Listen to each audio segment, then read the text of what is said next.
If you've ever read the Bible, you know there's some very weird, strange, bizarre stories in the Bible. And just things that who knows why they ended up in there. I'm looking at you, Ezekiel 23:20. And this story is not that weird when it's in its own context. The context being that Jesus has just died, his followers are real torn up about it, it's the talk of the town, allegedly. And so this story does take place in a fairly reasonable context. Jesus has just died and come back from the dead, apparently. And keep that in mind when I read you this story, because I find this story to be just incredible, all around incredible for the various things it implies without directly saying. I'm going to stop at points to say some things about what is occurring. And at the very end, I will give a short summary of what makes this story so strange to me. And let us begin on that note. Now that same day, two of them were going to a village called Emmaus, about 7 miles from Jerusalem. They were talking with each other about everything that had happened. As they talked and discussed these things with each other, Jesus himself came up and walked along with them.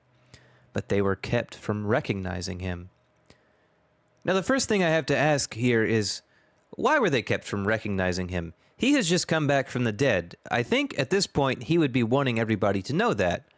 One of the reasons why I would think he would be wanting everybody to know this is because in one of the stories that is told about Jesus coming back from the dead, he brought a literal legion of zombies with him. Not the flesh-eating kind, but he did bring back a bunch of people who had recently died and sent them to their families in Jerusalem with the good news of his resurrection. Talk about a dinner party. But he asked them, "What are you discussing together as you walk along?" They stood still, their faces downcast. One of them, named Cleopas, asked him, "Are you the only one visiting Jerusalem who does not know the things that have happened here in these days?" "What things?" he asked.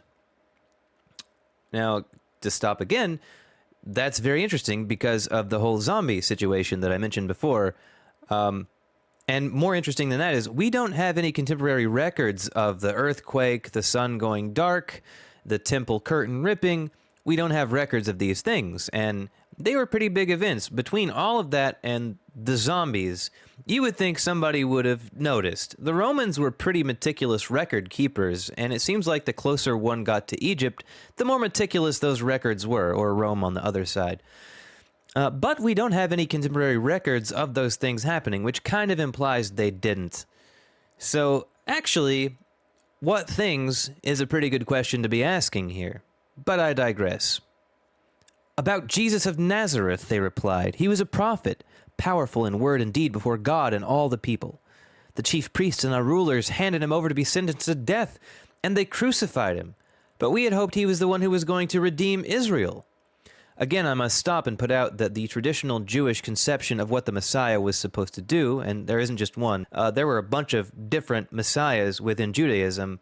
The one they were expecting was the one that was supposed to liberate them from the Roman Empire. That's an important context piece there. Israel was supposed to be liberated from its oppressors for all time. That was the expected role of the Messiah. Jesus obviously broke with that convention pretty hard. But I must continue. "And what is more, it is the 3rd day since all of this took place. In addition, some of our women amazed us. They went to the tomb early this morning, but didn't find his body. They came and told us that they had seen a vision of angels who said he was alive. Then some of our companions went to the tomb and found it just as the women had said, but they did not see Jesus." I'll stop again here because there are actually various different stories of what exactly people saw at the tomb and who the people were that arrived at the tomb first. If you look at the different Gospels, you'll see the same story is told in multiple different ways. The author here has picked one and gone with it. This is one version of the story, but there are others. Anyway, he said to them, "How foolish you are, and how slow to believe all that the prophets have spoken. Did not the Messiah have to suffer these things and then enter his glory?" I'm going to stop again because it depends, really. Christians like to refer back to some verses in the Old Testament regarding a suffering servant. But the context makes it clear that the suffering servant was not the expected Messiah to come, but rather the state of Israel as a whole. But I think this is what it was referring to when it tells this. Did not the Messiah have to suffer these things and then enter his glory? I'm pretty sure that was about the suffering servant, which was Israel itself. So let's continue. And beginning with Moses and all the prophets, he explained to them what was said in the scriptures concerning himself. See, that goes along with the lore there. As they approached the village to which they were going, Jesus continued on as if he were going farther. But they urged him strongly, "Stay with us, for it is nearly evening. The day is almost over." So he went in to stay with them. When he was at the table with them, he took bread, gave thanks, broke it, and began to give it to them. Then their eyes were opened, and they recognized him, and he disappeared from their sight. They asked each other, "Were not our hearts burning within us while he talked with us on the road and opened the scriptures to us?" They got up and returned at once to Jerusalem. There they found the 11 and those with them assembled together and saying, "It is true, the Lord has risen and has appeared to Simon." Then the two told what had happened on the way and how Jesus was recognized by them when he broke the bread. Now, for modern Christians, and I suspect ancient Christians as well, this story is often taken to be about communion.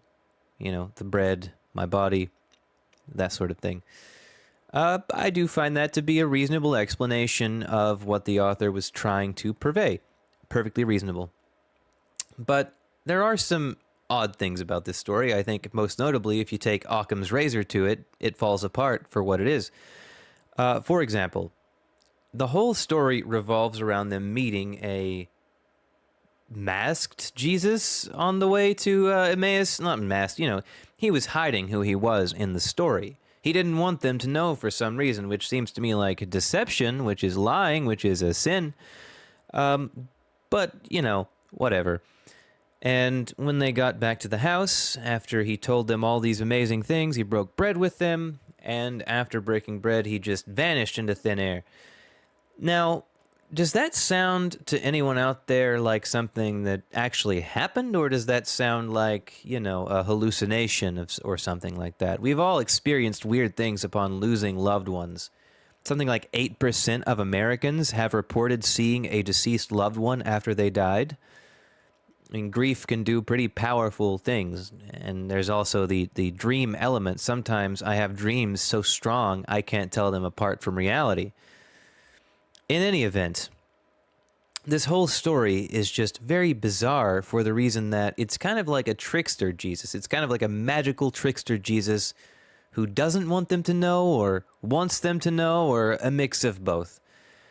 And another curious element to it is what Jesus is supposed to represent after his resurrection. If you've read the Bible and if you know Christian theology, you'll know that after Jesus came back to life, it was said that he came back in a physical form. That is to say, he existed in a form similar to that which he left from, a physical body.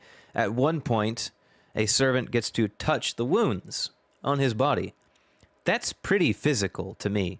That's a pretty, touch. You don't really touch spirits, and certainly this man they were walking with apparently seemed pretty alive too. But in this story, he appears as more of a vision, a hallucination. So it's odd that this story is in the Bible supporting the notion that Jesus rose from the dead, because I don't find it very convincing. I'm sure a lot of Christians do. If you're a Christian and you're watching, I apologize, but I do not see this story as at all convincing. If you take a story like this and put it in the modern world, and in your own family, for example, it becomes a lot harder to believe, not just because your family isn't the Messiah, but because this kind of thing just doesn't happen in the real world, and any explanation suggesting it does becomes incredibly unlikely. If you just change the characters around here and made Jesus into your dead cousin Steve, who died in a terrible car accident before he could accomplish the great potential in his life, and some people came to you saying, "Steve lives, we met him on a road, and we brought him back to our house and broke bread with him, and then he disappeared," you're going to think, well, either these people are crazy or they've just hallucinated, which also supports the idea that they're crazy. So this is a very odd story to me. It doesn't really jive with what you expect of the resurrected Jesus, in my opinion. And there is one more element that I also find very strange, although it's a lot more subtle than that. Let's read again the last 3 verses here. They got up and returned at once to Jerusalem. There they found the 11 and those with them assembled together, and saying, "It is true, the Lord has risen and appeared to Simon." Then the 2 told what had happened on the way and how Jesus was recognized by them when he broke the bread. So it sounds like somebody else there was saying, "It is true, the Lord has risen and appeared to Simon." And then these 2 jumped in like, "Hey, guess what? We saw Jesus too." And this convoluted story is what they came up with.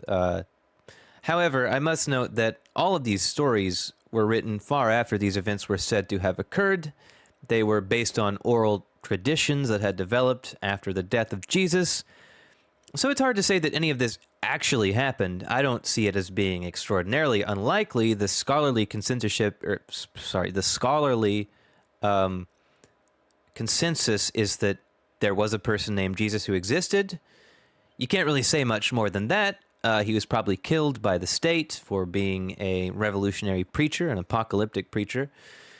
And he had followers who believed he came back from the dead. That's pretty much all you can really say about it historically. But we don't really know a whole lot more than that. So it's hard to say whether these things, whether there was a meeting that these 2 showed up at and told this story, or whether these stories were all made up after the fact. It's just hard to say. So I do think it's very interesting how the whole story is portrayed and told, though. It is a fascinating story. I must admit that the title probably misled a lot of people here because it's not the weirdest story in the Bible by a long shot. But I find it interesting. I find it very interesting and very weird, and I love talking about it, as you can tell. I must have spent probably at least dozens of hours talking to Christians about this story in particular. And maybe you didn't know about it. Maybe you're interested in this kind of thing, but you just missed this story. Maybe you're a Christian and it skipped you somehow. Maybe. And if that's the case, I hope you learned something. If you didn't, that's fine too. But it is a cool story, and yeah, it's a fun old time. So that concludes our Bible lesson for today, children. I hope you have a good one.